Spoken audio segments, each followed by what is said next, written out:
I didn't leave the building that day. I was escorted out like a thief. My own boss, Trent, head of operations, walked behind me with HR on one side and a security guard on the other, grinning like he'd just won something. I carried a cardboard box with the standard leftovers, a photo frame, 2 notebooks, a mug with our logo.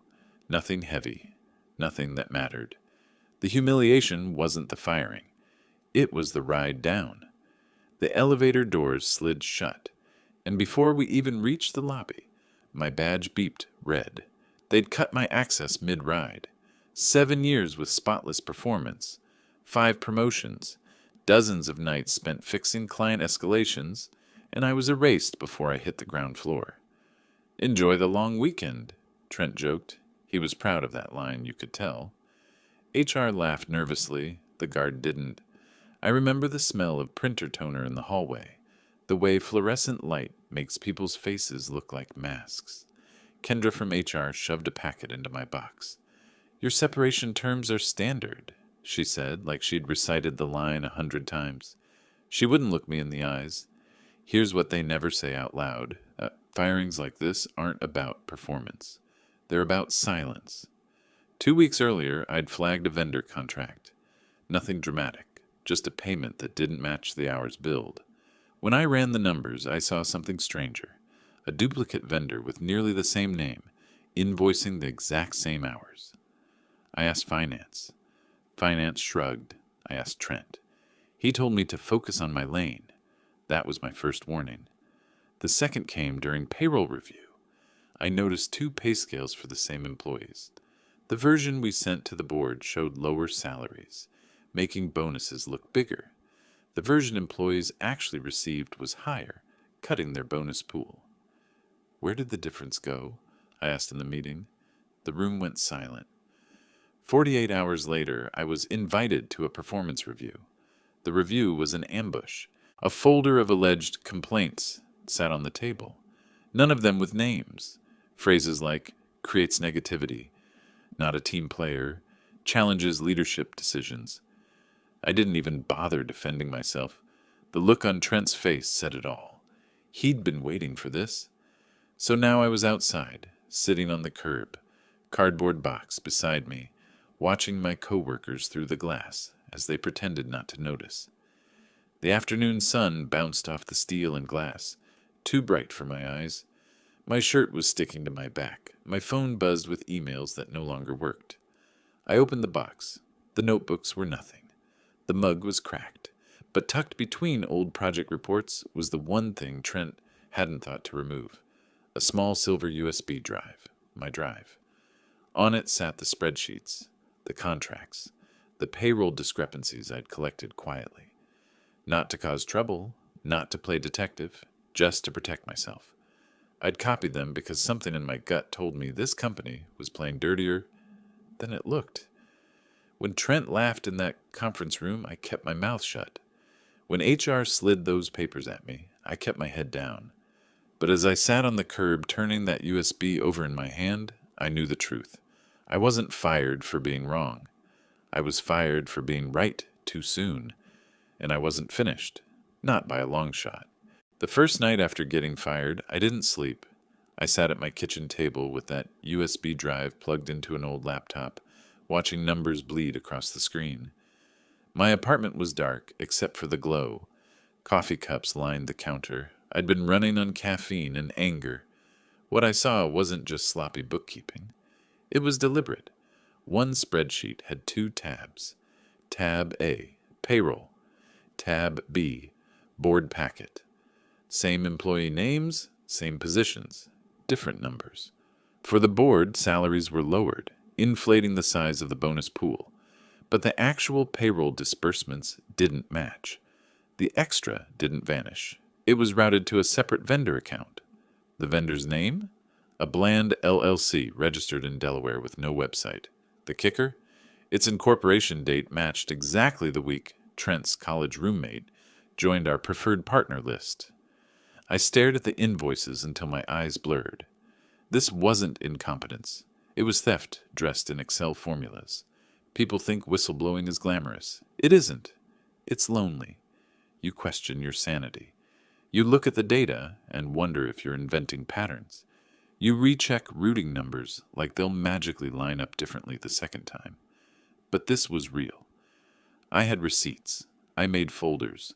One for payroll, one for vendor invoices, one for emails where Trent conveniently CC'd only HR and no one else.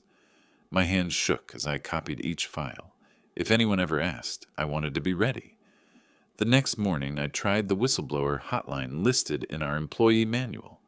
A robotic voice greeted me, told me to leave a message. I described the vendor, the double payroll, the discrepancies. 2 hours later, I got a call back from Kendra. HR, we appreciate your concern, she said in that polished voice. But we've reviewed your allegations and found no wrongdoing. I hadn't sent her the files. How could she have reviewed anything? That was the dead end. HR wasn't there to protect me. They were there to protect Trent.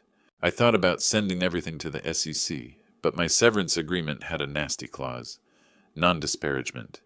If I went public and they tied it back to me, I'd be sued into the ground. They'd crush me just for fun. So I waited. I went for runs at dawn to burn off the static in my chest. I answered rejection emails from job applications. I tried to forget. Then it happened. 3 weeks after the firing, I updated my LinkedIn. Just a generic post. Looking for new opportunities in operations and compliance. Grateful for my time at company name. An hour later, my phone buzzed. A direct message. Her name was Serena. She'd been a client years ago, a sharp woman with a memory like steel.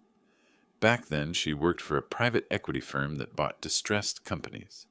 Now she was a partner. Rough ending at company, I see, her message said.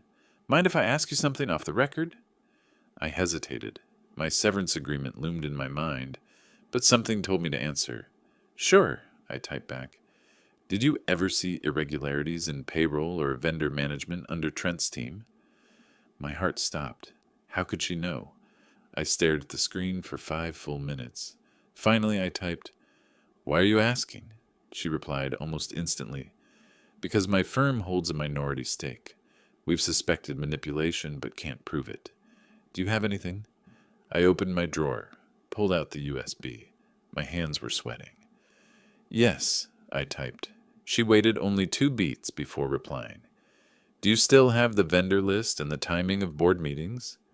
I closed the laptop slowly, like it might explode.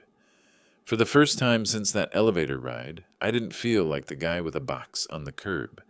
I felt like the only person in the room with the truth, and that meant my story wasn't finished. Not even close. 40 days. That's how long I heard nothing. After Serena's message, I sent over a sanitized vendor list. No confidential employee data, just the shell names, incorporation dates, routing numbers. She thanked me. Then silence. Weeks of it. I tried to move on. I hit the gym at odd hours. I jogged past my old office at 5 in the morning when only the janitors were awake. Sometimes I stood across the street just to remind myself it was real. That I hadn't dreamed the whole firing. The smirk on Trent's face. The way Kendra slid papers like a dealer in a rigged casino. My friends told me to forget it. It's just a job, they said. But it wasn't. It was 7 years of my life, erased in a 15-minute ambush. I filled notebooks with dates, diagrams, arrows between vendors. I told myself it was therapy. Truth was, I couldn't stop. One night, at a neighborhood bar, I saw my old team. They were celebrating someone's birthday. I thought about saying hi. I didn't. They spotted me anyway. The music was too loud to pretend. A couple of them waved awkwardly. Most looked away. But Dev, finance analyst, nervous kid with good instincts, slid a napkin across the bar as he passed. On it, 3 letters, the initials of shell companies I hadn't connected yet. He didn't say a word, just a quick glance like he was doing something dangerous. Then he vanished into the crowd. I walked home clutching that napkin like it was gold. Meanwhile, my savings were bleeding. Severance only covered a couple of months. Rent was due. I applied for jobs. Silence. I'd been branded. Fired mid-level managers don't look attractive on resumes, no matter how good the story is. Then the email came. Subject line, listening tour, offsite. No sender name, just a mass domain. The invite had one line of text. Tomorrow, 9 a.m. Dress business formal. Do not confirm via company channels. I stared at it for an hour. Then I replied with a single word. Accepted. That night, I couldn't sleep. My heart hammered like I was about to sit for trial. I laid out a suit I hadn't worn in years, polished my shoes until I could see my reflection. I told myself it might be nothing. Maybe a prank, maybe a trap. But deep down, I knew. Serena had moved her pieces.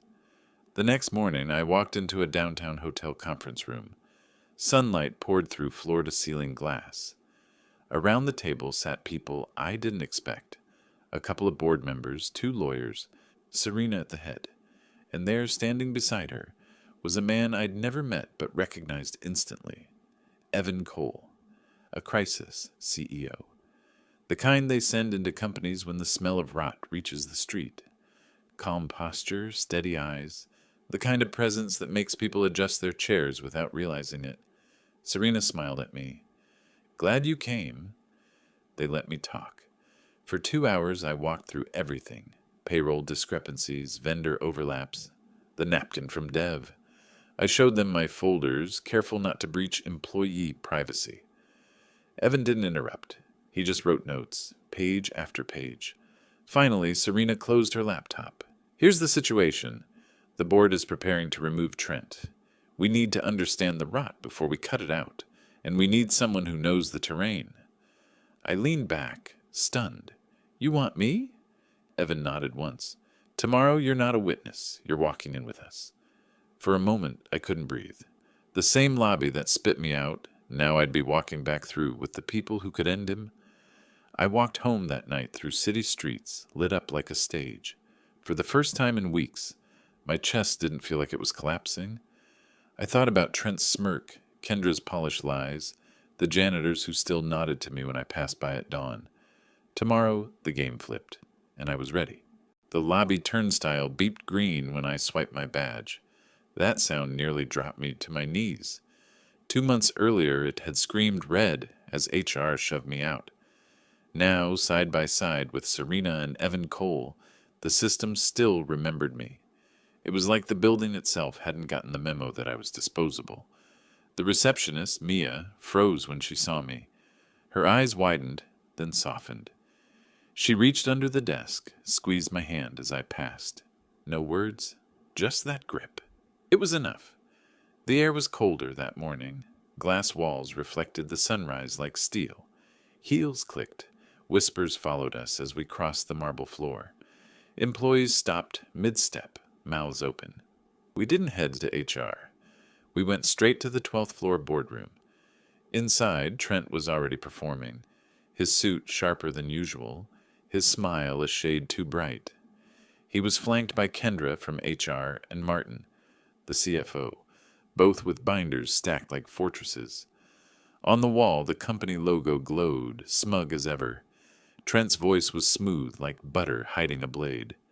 Glad everyone could make it. I assume this is a standard quarterly review. His eyes flicked to me for a fraction of a second. They froze there, and for the first time in my career, I saw him actually lose his rhythm.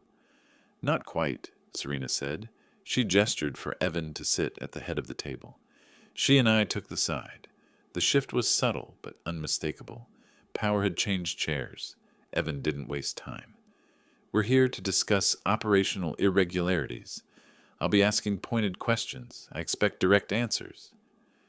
His voice was calm, but it carried weight, the kind that silences a room. I opened my folder. My hands were steady. For once, I wasn't the one on trial. 3 transactions, I began. January 17th, April 3rd, June 29th. Same vendors, different invoices. Routing numbers match across supposedly independent accounts. Trent chuckled, forced. Mistakes happen. We process hundreds of invoices a week. Evan cut him off without raising his voice. Then explain why those routing numbers end at the same bank in Delaware. Explain why those accounts were created within weeks of each other. Explain why each vendor submitted identical formatting errors, errors unique to your assistant's template. Silence. Kendra shifted in her seat, smoothing her skirt. We've investigated these claims internally. Nothing improper was found. I slid a printed email across the table. One of hers. The subject line. Adjust salaries for board packet. Urgent. Attached. 2 payroll files. Martin, the CFO, swallowed hard. His forehead shone under the lights. I was instructed to normalize the data for presentation purposes. Normalize, Evan repeated, his voice like glass breaking. You mean lie. The room's air thinned. Even the projector's hum felt louder. I leaned forward. Employees lost thousands in bonuses. Trent's vendors pocketed the spread. You told me to stay in my lane. I did. I stayed in compliance. This is compliance. Trent's mask cracked. His smile disappeared, replaced by something colder. He opened his mouth, but Evan slid a paper across to him. An ACH trace, 3 pages long. The end beneficiary? An LLC connected to Trent's college roommate. The color drained from his face. For the first time in 7 years, Trent didn't have a quip. He didn't have a smirk. He had nothing. The board members exchanged looks. Serena closed her laptop softly like punctuation. Evan's pen clicked once. The walls didn't just close in, they collapsed.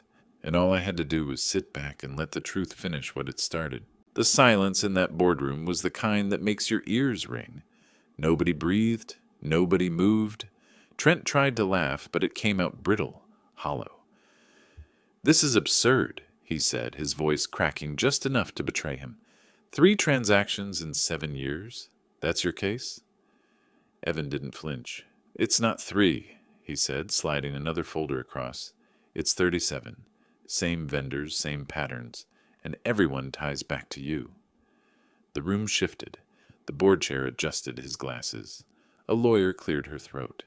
Even Kendra from HR stopped fidgeting with her skirt. Martin, the CFO, finally broke. His voice was soft, like confession in a church. He told me to do it, every quarter. Said it was just smoothing for investor optics. If I didn't comply, I'd be replaced. Trent whipped his head toward him. You spineless. Enough, Evan said, calm but final. The culture of intimidation ends here. Then he turned to me. You have something else? I nodded. My hands slid another sheet forward. An email chain where Kendra directed staff to alter job titles before performance reviews. Lower titles meant smaller bonuses. The surplus flowed right back into Trent's vendor pool. Kendra's face went pale. That's taken out of context, she whispered. No, Serena cut in. That is the context. Years of systematic theft from employees, while the board was handed doctored reports. You didn't just fail compliance. You weaponized HR to cover it. For a second, nobody said a word. Then one of the board members leaned back, exhaled, and said what everyone was thinking. Terminate for cause. The dominoes fell fast after that. Legal took over. HR had nothing left to spin. Evan stood, collected the folders, and turned to Trent. You'll be escorted out immediately. Your access is revoked. Pack nothing. You own nothing here. It was a mirror image of my firing, except this time the roles had flipped. Trent's jaw clenched. His face was gray. He stood slowly, like the floor beneath him had turned to water. The guard outside opened the door. For the first time in his career, Trent walked through it without control. Past Mia at the front desk. Past employees whispering in the hall. Past me. I didn't say a word.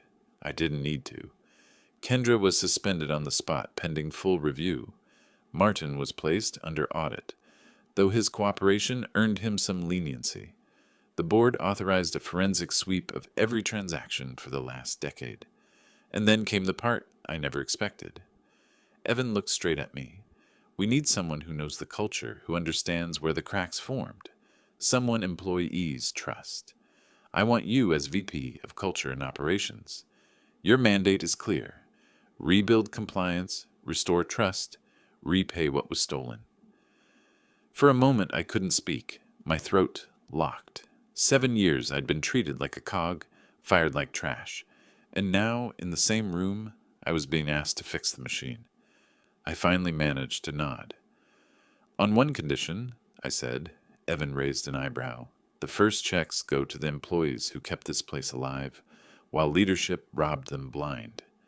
A faint smile tugged at his mouth. Agreed. The meeting adjourned. Papers shuffled. Lawyers whispered. The machine of corporate justice creaked into motion. But as I stepped out of that boardroom, the weight in my chest finally lifted. In the lobby, Mia caught my eye. I leaned down and whispered, "First back pay run is yours." She blinked fast, then smiled through tears. For the first time since that elevator ride, I wasn't the man with the box. I was the man carrying the receipts and the authority to make them count. The first time I stood on that stage as VP, the same floor where I had once been fired, I didn't bring a PowerPoint. I brought a single slide with one word, payback. Employees filled the auditorium. Some were curious, others skeptical. Most were tired of years of being told costs are up, while executive bonuses ballooned. I took a breath, looked across their faces, and said the words that had carried me through sleepless nights. You weren't crazy. You weren't imagining it. You were cheated, and today we start making it right. Gasps, murmurs, heads turning. Behind me, the projector rolled through the numbers. Every normalized salary, every doctored bonus pool, every invoice funneled into shell accounts. For once, the truth wasn't buried in board packets. It was out in the open, in plain language everyone could see. Then came the envelopes. One by one, employees were handed back paychecks. Some were modest, some were life-changing. Dev, the nervous analyst who slipped me that napkin, received a check that covered years of stolen compensation, and a promotion letter with new protections written into his contract. When I handed Mia hers, she covered her mouth with both hands. It was more money than she'd ever seen at once. I put my old security badge on her desk, not as an ID, but as a paperweight. "That's yours now," I said, a reminder of who really kept the doors open. Her eyes welled up. She nodded, unable to speak. We rebuilt everything. Anonymous hotlines now routed to an outside firm, beyond HR's reach. Vendor contracts were rebid, every shell company stripped out. Finance controls were redesigned with transparency baked in. No more secret board packets. No more normalizing. I thought there would be resistance. There wasn't. People were hungry for honesty. They wanted to trust again, and all it took was showing them that the rot had been excised. Evan kept his promise too. Trent was reported to the SEC. Investigations followed. Kendra disappeared from the industry altogether. Martin cooperated fully and was moved sideways, no longer allowed near payroll. I didn't chase revenge. I didn't need to. The truth had done the work for me. What surprised me most was the quiet. There were no cheers, no applause, no champagne, just a calm, steady hum in the building. People finally felt like they weren't being lied to, and that silence, that peace, was louder than any victory speech. On my last night in that boardroom before restructuring wrapped up, Evan joined me by the window. We looked down at the city noise, cars, sirens, late-night laughter. "Should we close the window?" I asked. He shook his head. "Leave it open. Noise keeps us honest." I nodded, slipped my old badge onto the table, and walked out. Some doors you walk through once, others you walk back through with the right people. If you've been through something like this, know this. You're not crazy, you're not alone, and the truth always leaves a trail. Subscribe, like, and tell me where you're watching from. I read every single one.